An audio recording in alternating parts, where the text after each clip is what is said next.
अस्सलाम वालेकुम। मेरा नाम सैयद मोहम्मद चैनल पर बहुत बहुत खुश आमदेद स्वागत है। जो नए हो चैनल को ज़रूर सब्सक्राइब कर लें, वीडियो को लाइक एंड शेयर ज़रूर करें। बिहार मदरसा शिक्षकों बहाली 2024। आज मैं आपको इस वीडियो में बताऊंगा कि बिहार मदरसा बोर्ड में बहाली कब से शुरू होगी, पोर्टल कब बनाया जाएगा। तो वीडियो को आपको लास्ट तक देखना है, क्योंकि पिछले 5 से 6 दिनों से लगातार जो एक ऑफिशियल जो है लेटर जो है वायरल हो रहा, जिसमें ऐनुल हक साहब बाज़ाब्ते बता रहे हैं कि बिहार मदरसा बोर्ड में बहाली जो है जल्द से जल्द जो है शुरू होने वाली है और वेब पोर्टल बनाया जाएगा। तो उसके पीछे क्या सच्चाई है, क्योंकि बहुत सारे यूट्यूब चैनल वाले ने भी उस ऑफिशियल लेटर को दिखाया और बताया कि बिहार मदरसा बोर्ड में बहाली आने वाली है। उसके बाद से काफ़ी शिक्षकों का मुझे मैसेज मिल रहा है इंस्टाग्राम पे, और कमेंट्स में भी मैसेज आ रहा है कि मोहम्मद भाई सच्चाई क्या है, क्या सच में बहाली 2024 में आने वाली है। क्योंकि आपको पता है कि वैद्यनाथ साहब जो है बिहार मदरसा बोर्ड के फिलहाल के लिए चेयरमैन बनाए गए हैं। जब से वो चेयरमैन बने हैं, यानी कि बिहार मदरसा बोर्ड की देखभाल करने के लिए उनको जो है अतिरिक्त प्रभारी बनाया गया, तब से लेकर काफ़ी जो है शिक्षक परेशान है कि क्या सच में अब बहाली आने वाली है। तो वीडियो को आपको लास्ट तक देखना है, कहीं पे भी आपको स्किप नहीं करना है, क्योंकि इस वीडियो में मैं आपको पूरी जानकारी दूंगा, बहाली से रिलेटेड पूरी जानकारी दूंगा कि आखिर बहाली कब शुरू होगी। और जो वो ऑफिशियल जो है लेटर जो है वायरल हो रहा है सैयद ऐनुल हक साहब का, वो रियली में सच है, तो कहीं पे भी आपको स्किप नहीं करना है। देखिए, सबसे पहले आपको वो वाला ऑफिशियल लेटर को समझना। देखिए, उस ऑफिशियल लेटर में जो बताया गया है, जो हमारे पास भी काफ़ी असातिज़ा किराम ने वो वाला ऑफिशियल जो है लेटर को भेजा और बताया कि मोहम्मद भाई इस तरह की न्यूज़ जो है वायरल हो रही है। तो देखिए, उसमें जो साफ साफ ऐनुल हक साहब ने बताया कि जल्द से जल्द जो है बहाली शुरू होना चाहिए। अगर उसको आप सही तरीके से रीडिंग कीजिएगा, पढ़िएगा, तो उसमें ऐनुल हक साहब जो है सरकार से रिक्वेस्ट कर रहे हैं कि सरकार जो है जल्द से जल्द जो है बिहार मदरसा बोर्ड में बहाली करे। उसमें ये नहीं लिखा हुआ है कि 1 हफ्ता के बाद से या फिर 5 दिनों के बाद से या फिर 6 दिनों के बाद से जो है बहाली शुरू होगी। वहाँ उस ऑफिशियल में ये बातें कहीं पर नहीं लिखी हुई है। हाँ, उसमें ज़रूर ये बात लिखी हुई है कि बिहार मदरसा बोर्ड में बहाली शुरू होना चाहिए, क्योंकि अतिरिक्त प्रभारी वैद्यनाथ साहब को बना दिया गया है। तो जब अब बिहार मदरसा बोर्ड में अतिरिक्त प्रभारी बन गए हैं, तो अब बहाली का प्रोसेस शुरू होना चाहिए, क्योंकि पिछले 1 साल से बहाली को लेकर जो है हर 1 हफ्ता हर 1 महीने के बाद जो है अपडेट निकल कर आती है कि बिहार मदरसा बोर्ड में बहाली शुरू होगी, बट बहाली नहीं हो रही है। इसी को लेकर मौलाना ऐनुल हक साहब ने बिहार सरकार से मांग किया कि बिहार सरकार जल्द से जल्द जो है वेब पोर्टल बनाए और बिहार मदरसा बोर्ड में बहाली शुरू करे। तो आपको समझ में आ गई कि उस ऑफिशियल लेटर में क्या बताया गया। वो ऑफिशियल लेटर मांग के लिए ऑफिशियल लेटर को जारी किया गया, ये नहीं कि बहाली को लेकर कि बहाली आपकी शुरू होने वाली है, क्योंकि बहाली तब शुरू होगी जब तक नीतीश कुमार साहब का ऑफिशियल कोई जानकारी नहीं आएगी, ऑफिशियल कोई अपडेट नहीं मिलेगी। क्योंकि बहाली का काम हो या फिर चेयरमैन का काम हो, ये सब काम जो है वजीर आला नीतीश कुमार साहब का, और नीतीश कुमार साहब अभी तक बहाली को लेकर जो है कुछ नहीं बोले हैं। तो ये बात तो आपको समझ में आ गई कि वो वाला ऑफिशियल लेटर जो है मांग के लिए जारी किया गया है, ना कि ऑफिशियल बताने के लिए कि बहाली आपकी शुरू होने वाली है। अब जो दूसरी टॉपिक ये है कि बहाली कब शुरू होगी, ये भी काफ़ी असातिज़ा किराम का मुझे मैसेज मिलता है। हर 2 दिन 3 दिन पर असातिज़ा किराम जो है लगातार मैसेज करते हैं कि मोहम्मद भाई जो है बहाली की वीडियो बनाइए, बहाली कब शुरू होगी। तो देखिए, बहाली को लेकर जब शिक्षा मंत्री सुनील कुमार साहब से मौलाना ऐनुल हक साहब, सैयद मुहिब्बुल हक साहब, शोभा कांत साहब जब 13 तारीख को गए थे, आपको पता है कि 11 तारीख को मीटिंग थी जवाहरलाल झा की, जिसमें असातिज़ा किराम मदारिस वाले भी थे और स्कूल यानी कि संस्कृत स्कूल वाले भी थे। तो जब वहाँ पर गए, सुनील कुमार साहब से मुलाकात किया, सुनील कुमार साहब ने कहा कि बहाली आपकी शुरू होगी जब तक आपके बोर्ड में चेयरमैन नियुक्त नहीं होते हैं। और चेयरमैन के लिए आपको जो है नीतीश कुमार साहब से मिलना होगा, क्योंकि चेयरमैन की जिम्मेदारी, बहाली की जिम्मेदारी ये वजीर आला यानी कि नीतीश कुमार साहब की है। तो साफ साफ सुनील कुमार साहब ने अपने तरफ से पूरी बातें बता दी कि हमसे ये मामला कुछ नहीं हो सकता, यानी कि बहाली का जो मामला या फिर चेयरमैन का जो मामला ये हमसे नहीं हो सकता। हाँ, अगर असातिज़ा किराम का पेमेंट नहीं मिल रहा तो पेमेंट को लेकर मैं ज़रूर अधिकारियों से बात करूंगा, डिस्ट्रिक्ट मिनिस्टर से बात करूंगा। अगर बात बन जाती है तो आपका पेमेंट को जारी करवा दिया जाएगा। बट बहाली का प्रोसेस और चेयरमैन का प्रोसेस, उसके लिए आपको वजीर आला नीतीश कुमार साहब से मिलना होगा। ये सुनील कुमार साहब का 13 तारीख के दिन कहना था। मैंने बाज़ाब्ते एक वीडियो बना दिया था और आपको बताया था।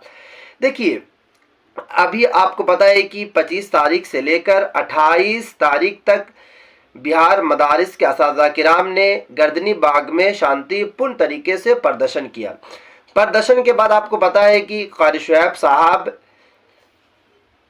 सुनील कुमार साहब की ऑफिस में गए। ऑफिस में जाने के बाद जो है 2459+1 वाले मदारिस के असातिज़ा किराम की पेमेंट को लेकर अपने उन्होंने बात को रखा और बताया कि पेमेंट जारी नहीं हो रही है तो सरकार जल्द से जल्द जो है जारी करे। सुनील कुमार साहब ने भी कहा कि हम इस पर गौर व फिक्र करेंगे, इसे गंभीरता से लेंगे और जल्द से जल्द जो है आपका पेमेंट को जारी किया जाएगा। वहां पर बहाली को लेकर किसी तरीके की कोई भी बात नहीं हुई। बहाली का जो प्रोसेस है वो प्रोसेस नीतीश कुमार साहब ही शुरू कर सकते हैं। हाँ, अगर कोई परमानेंट चेयरमैन बनेंगे बिहार मदरसा बोर्ड में, क्योंकि वैद्यनाथ साहब जो है वो स्कूल का भी प्रभारी हैं, यानी कि स्कूल के लिए वो काम कर रहे हैं और उनको अतिरिक्त प्रभारी बनाया गया है बिहार मदरसा बोर्ड का, ताकि थोड़ा बहुत जो फाइल्स आ रही है वो फाइल्स पेंडिंग में जा रही है उसे जल्द से जल्द जो है वैद्यनाथ साहब जो है उस फाइल्स को सिग्नेचर करके आगे बढ़ाए, ताकि मदारिस का भी काम जो है जल्द से जल्द हो। तो बहाली का उनसे उम्मीद नहीं है कि वो बहाली आपकी करेंगे। बहाली करेंगे जब तक प्रॉपर चेयरमैन कोई नहीं बनते हैं। अब चेयरमैन कब बनेंगे, तो देखिए मैंने कई वीडियो में आपको बता दिया हूँ कि चेयरमैन हो या बहाली हो, इसके लिए आपको जो है नीतीश कुमार साहब से मिलना होगा। उनके पीए हो या फिर डायरेक्ट आप नीतीश कुमार से मिलिए। और आपको पता है कि अभी नीतीश कुमार साहब जो अल्पसंख्यक की बात मान रहे हैं, क्योंकि 2025 में विधानसभा का इलेक्शन है। तो आपको कोशिश ये करनी है कि किसी भी तरीके से नीतीश कुमार साहब से फेस टू फेस बात करें। आपको पता है कि जो बड़ा मामला होता है उसके लिए फेस टू फेस बात करना होता है। तो अगर आपकी वहां पे जाने के बाद अगर आपकी फेस टू फेस उनसे बात हो गई तो उम्मीद है कि आपकी बहाली का जो प्रोसेस है वो 2025 जून से पहले शुरू हो जाएगा, क्योंकि मार्च में लास्ट मार्च या फिर फर्स्ट वीक ऑफ अप्रैल से क्या होगा कि आचार संहिता लग जाएगा। तो अगर अभी आप जो है 1 महीना या फिर 15 दिनों के अंदर में अगर आप जो है नीतीश कुमार साहब से एक मर्तबा मिल लेंगे और अपनी पूरी बात को बताएंगे उनको कि मदारिस में क्या चल रहा है, क्योंकि आपको पता है कि ये मामला नीतीश कुमार साहब को पता बिल्कुल है बट पूरे गंभीरता से पता नहीं है, क्योंकि आपको पता है कि उनके अंडर में जो काम करने वाले होते हैं या फिर उप मुख्यमंत्री हों या फिर जितने भी अधिकारी होते हैं उनको ज़्यादा नॉलेज होता है ये मामला को लेकर। बट नीतीश कुमार साहब को इतना ज़्यादा गंभीरता से मामला पता नहीं है कि असल में मदारिस में चल क्या रहा। तो कोशिश एक मरतबा आप लोग करें कि जाकर जो है नीतीश कुमार साहब से मिले और उनसे बात अपनी रखें कि बहाली का जो प्रोसेस है उसे शुरू किया जाए। जिस तरीके से स्कूल में बहाली हो रही है या फिर अदर जितने भी बोर्ड हैं या फिर जितने भी डिपार्टमेंट हैं वहाँ पर जो बहाली निकाली जा रही है, आपको पता है कि पटना हाईकोर्ट हो या फिर विधानसभा हो या फिर जो भी नई नई जो बहाली आ रही है, सेम उसी तरीके से बिहार मदरसा बोर्ड में भी बहाली होनी चाहिए। एक मरतबा आप नीतीश कुमार साहब से मिले, क्योंकि अगर विधानसभा के इलेक्शन से पहले अगर आपकी मुलाकात हो गई तो उम्मीद है कि आपका जो पेमेंट है उसे बिहार सरकार पेमेंट हो या फिर बहाली हो, ये दोनों जो है बिहार सरकार जो है ये काम को करेगी, ज़रूर करना होगा, क्योंकि मजबूरी है, अल्पसंख्यक का वोट चाहिए। और आपको पता है कि बिना अल्पसंख्यक के वोट के नीतीश कुमार साहब की जो है बिहार में सरकार नहीं बन सकती है। तो आपको समझ में आ गया। मैंने दो टॉपिक रखा। पहली टॉपिक तो वो वाला ऑफिशियल लेटर के बारे में मैंने आपको बताया कि वो वाला ऑफिशियल लेटर जो जारी किया गया है मौलाना इनुल हक साहब की तरफ से, वो वाला ऑफिशियल लेटर में जो है सरकार से मांग किया जा रहा है। और दूसरी बात मैंने आपको बता दिया कि वैद्यनाथ साहब के की बात नहीं है कि वो बहाली आपकी करें। मैंने आपको साफ साफ बता दिया, क्योंकि जो मुझे अंदर की अपडेट निकल कर आती है, जो सूत्रों के मुताबिक जो अपडेट निकल कर आती है, क्योंकि आपको पता है कि मेरी जो है लगभग काफ़ी मदारिस के असातिज़ा किराम से बात होती रहती है, जो हेड मास्टर वगैरह होते हैं उनसे बात होती रहती है। तो जो मुझे अपडेट निकल कर आती है वही मैं आपको बताता हूँ कि असल में बिहार में चल क्या रहा है। क्योंकि बहुत सारे को लग रहा है कि बहाली अब शुरू हो जाएगी, वैद्यनाथ साहब जो है चेयरमैन बन गए हैं। वैद्यनाथ साहब चेयरमैन नहीं बने हैं, वैद्यनाथ साहब जो अतिरिक्त प्रभारी बने हैं, यानी कि मदारिस का थोड़ा बहुत देखभाल करेंगे। आप उधर से फ्री होंगे स्कूल की तरफ से तो थोड़ी सी जो है टाइम देंगे मदारिस के लिए। अगर कोई प्रॉपर चेयरमैन बनेगा बिहार मदरसा बोर्ड का या फिर संस्कृत बोर्ड का, तभी प्रॉपर तरीके से जो है काम किया जाएगा। और प्रॉपर चेयरमैन बनाने के लिए आपको नीतीश कुमार साहब से मुलाकात करना होगा, तभी कोई जो है बड़ी आपको खुशखबरी मिलेगी। क्योंकि अगर आपने नीतीश कुमार से मुलाकात नहीं किया तो उम्मीद कम है कि आपकी बहाली शुरू हो। और अगर 2025 आचार संहिता से पहले अगर आपको बहाली को लेकर कोई अपडेट नहीं मिली तो फिर आपको वेट करना पड़ेगा। क्योंकि अगर नीतीश कुमार साहब की सरकार फिर से बन गई तो फिर से आपको जो है 2 साल 3 साल फिर से आपको वेट करना पड़ेगा। तो इसीलिए मैं जो है लगातार जो है इस टॉपिक पे वीडियो बना रहा हूँ, वो मदारिस के असातिज़ा किराम का मामला हो या फिर स्कूल में जो बहाली चल रही है सेम उसी तरीके से मदारिस में बहाली का मामला हो या फिर संस्कृत बोर्ड में बहाली का मामला हो। इस टॉपिक में लगातार जो मैं बात को उठा रहा हूं ताकि जो है आपको जल्द से जल्द जो है इंसाफ मिले। आपको भी हमारा साथ देना होगा। जिस तरीके से ज़्यादा असातिज़ा किराम हमारा साथ दे रहे हैं सेम आपको भी देना होगा। देने का मतलब ये है कि जैसे कि मैं वीडियो अपलोड कर रहा हूं तो आपको क्या करना होगा कि वीडियो को आपको शेयर ज़रूर करें। क्योंकि देखिए जब तक शेयर कीजिएगा नहीं तब तक ये वीडियो ऊपर कैसे जाएगी। अगर आप अपने व्हाट्सएप के ज़रिए हो, अपने फेसबुक के ज़रिए हो या फिर अपने इंस्टाग्राम के ज़रिए हो, ट्विटर के ज़रिए हो या फिर किसी और तरीके से अगर आपको वीडियो को शेयर कीजिएगा तभी जाकर जो है मदारिस के असातिज़ा किराम को जो है इंसाफ मिलेगा। क्योंकि आजकल वक्त जो है वो वक्त है, आपको पता है कि मीडिया का ज़माना है और मीडिया के ज़माने में आप अपनी बात को सिर्फ़ और सिर्फ जो है अपने ट्वीट के ज़रिए या फिर वीडियो बनाकर ही आप वहाँ तक पहुँचा सकते हैं, बड़े बड़े अधिकारियों तक पहुँचा सकते हैं, नीतीश कुमार साहब तक पहुँचा सकते हैं। और मेरी पूरी की पूरी कोशिश है कि आचार संहिता से पहले जो है आपको खुशखबरी मिले, आपकी बहाली का पोर्टल बनाया जाए।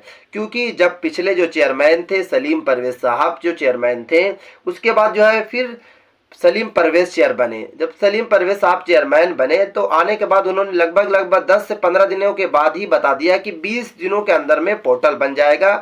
उसके बाद आपको पता है कि वो चेयरमैन रहे बट उन्होंने पोर्टल नहीं बनवाया। और जब तक पोर्टल नहीं बनेगा तब तक बहाली कैसे शुरू होगी। क्योंकि मदरसा बोर्ड और संस्कृत बोर्ड में संशोधन हो गया और संशोधन के बाद जो है साफ साफ लिखा हुआ है कि मदारिस में जो बहाली होगी वो नई नियमावली के हिसाब से होगी। यानी कि जो 2022 में जो नई नियमावली बनाई है उससे भी हट कर बहाली होगी, उसमें साफ साफ लिखा हुआ। और दूसरी एक और बात जो लिखी गई है वो ये बात लिखी गई है कि पहले पोर्टल बनाया जाएगा, वेब पोर्टल बनेगा। और वेब पोर्टल जो बनेगा आपका वो बिहार मदरसा बोर्ड की ऑफिशियल वेबसाइट पर ही बनेगा। यानी कि जिस तरीके से आप जो है मदरसा बोर्ड के ऑफिशियल वेबसाइट पर जाते हैं अपना फॉर्म डाउनलोड करने के लिए हो या फिर एग्ज़ाम जो होता है उसका रिजल्ट देखने के लिए, सेम उसी वेबसाइट पर जो है आपका पोर्टल बनाया जाएगा और वहीं से आप जो है फॉर्म को भर सकते हैं। वहीं आपको पूरी जानकारी मिलेगी बहाली को लेकर।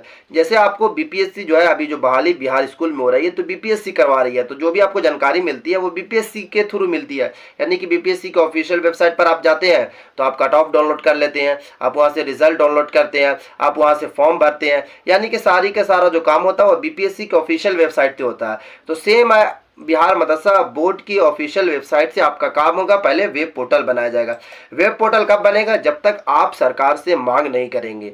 आपको पता है कि अभी जो 5 दिनों के लिए जो है मीटिंग रखी गई थी, प्रदर्शन रखा गया था, उससे काफ़ी ज़्यादा साजा किराम को फ़ायदा पहुंचा, इतना ज़्यादा फ़ायदा पहुंचा कि कारी शुएब साहब को शिक्षा मंत्री सुनील कुमार साहब ने अपनी ऑफिस में बुलाया और उनसे पता करने के लिए कि असल में मामला क्या चल रहा है। क्योंकि आपको पता है कि जो बड़े बड़े अधिकारी होते हैं उनको मामला पता होता है, बट नीचे से मामला नहीं पता होता है। नीचे से मामला किसको पता होता है? जो छोटे अधिकारी होते हैं, क्योंकि बड़े अधिकारी के पास टाइम नहीं रहता। तो शिक्षा मंत्री जो है कारी शुएब साहब को बुलाया और अपनी ऑफिस में उनसे पूरा डिटेल से पता किया कि 2459+1 वाले का मामला क्या है और इन्हें कब से पेमेंट नहीं मिली और क्यों नहीं मिल रही है, बीच में क्या क्या मुसीबतें झेलनी पड़ी। उसके बाद आपको पता है कि उन्होंने बताया कि 584 जो मदारिस हैं उनको पेमेंट जो है जारी किया जाएगा। साफ साफ जो है शिक्षा मंत्री सुनील कुमार साहब ने बताया।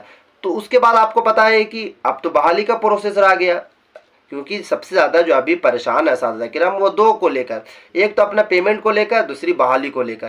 क्योंकि आपको पता है कि हर डिपार्टमेंट में बहाली हो रही है, सिर्फ और सिर्फ जो बिहार संस्कृत बोर्ड में बहाली नहीं हो रही, बिहार मदरसा बोर्ड में बहाली नहीं हो रही है। तो आपको यही करना होगा कि आपको कोशिश ये करना है कि किसी भी तरीके से एक मरतबा आपको नीतीश कुमार साहब से मिल लेना। अगर आपके गांव वगैरह में या फिर अगर आपके शहर वगैरह में आते हैं रैली को लेकर या फिर किसी और मामला को लेकर, तो कोशिश करना है कि एक मरतबा उनसे मिले। और आपको पता है कि बहुत सारे असातिज़ा किराम क्या करते हैं कि मेमोरेंडम उनको दे देते हैं नीतीश कुमार साहब को, कि एक जो है एक लेटर नीतीश कुमार साहब को भेज दिया।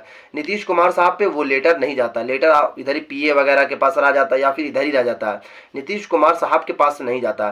कोशिश करें कि फेस टू फेस एक मरतबा बात करें। जैसे कि जो बड़े बड़े बिहार मदरसा बोर्ड के जो अधिकारी वगैरह जो काम करते हैं, जैसे कि एक मिसाल के लिए अगर मैं बात करूं कारी शुएब साहब हों या फिर और भी जो बड़े बड़े लोग हैं या फिर खालिद अनवर साहब हैं या फिर असातिज़ा किराम, एक मरतबा कोशिश करके नीतीश कुमार साहब से मिले। फिर इंशाल्लाह उम्मीद है कि आपके हक में फैसला होगा और नीतीश कुमार जो है कुछ अच्छी ही खबर आपको सुनाएंगे 2025 विधानसभा इलेक्शन से पहले। तो इस वीडियो को थोड़ा सा कृपया करके आप लोग शेयर ज़रूर करें। अगर अभी तक आपने इस चैनल को सब्सक्राइब नहीं किया तो चैनल को आप ज़रूर सब्सक्राइब कर लें, क्योंकि देखिए चैनल सब्सक्राइब करने से क्या होगा कि हम लोग को वीडियो बनाने में मोटिवेशन मिलती है। और आपको पता है कि आपको सब्सक्राइब करने में किसी तरीके का कोई भी दिक्कत नहीं होगी, सिर्फ और सिर्फ आपको सब्सक्राइब करके रखना है। और इंशाल्लाह कोशिश मेरी पूरी है कि आपको हर हालत में हक दिलाया जाए। आपको पता है कि जब से मैं इस टॉपिक से इस चैनल पे काम कर रहा हूँ, असातिज़ा किराम को काफ़ी फ़ायदा पहुँचा, पर्सनली उनको काफ़ी फ़ायदा पहुँचा है। वो उनका पेमेंट को लेकर हो या फिर जांच का मामला को लेकर हो या फिर अदर किसी तरीके का मामला हो। क्योंकि आपको पता है कि पूरे बिहार में सिर्फ और सिर्फ जो है मदारिस के असातिज़ा किराम के लिए कोई चैनल बात उठाता है तो सिर्फ और सिर्फ सैयद मोहम्मद चैनल ऐसा है जो आपके साथ हमेशा खड़ा है। और छोटी छोटी बातों को लेकर जो है मैं वीडियो बनाता हूं ताकि जो असातिज़ा किराम को जो है इंसाफ मिले। कुछ लोगों का मैसेज भी आता है कि मोहम्मद भाई ये तो छोटा मामला है, इस पर आप क्यों वीडियो बना रहे हैं।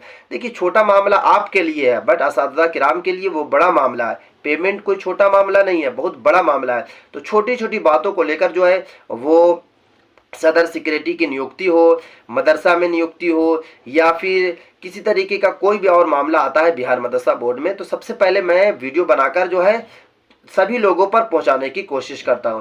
अभी मीटिंग हुई तो मैंने लगातार वीडियो बनाया और वीडियो बनाकर जो है सभी असातिज़ा किराम से रिक्वेस्ट किया कि असातिज़ा किराम जो है पटना पहुंचे।